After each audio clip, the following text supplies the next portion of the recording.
Jadi cerita-cerita Rumah Usang ni memang dekat lah kan dengan kita.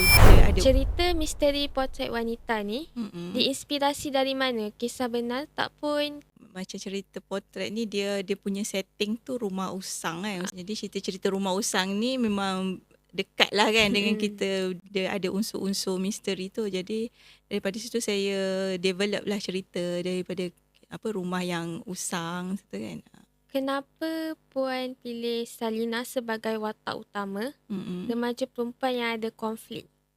Watak Salina tu sebab dia remaja lah. Dia dah start remaja tu. Biasanya remaja ni memang banyak konflik kan. Dia nak mengenali hidup dia dah dari remaja ke dewasa kan, nak menuju ke dewasa, dari kanak-kanak ke remaja. Jadi dia di tengah-tengah.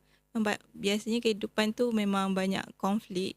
Jadi dah lah memang macam tu. Lepas tu dicampur lagi dengan ada keluarga punya isu semua tu kan.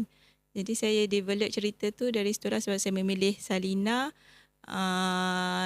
Watak tu lebih dekat lah dengan saya untuk saya bangunkan lagi watak tu.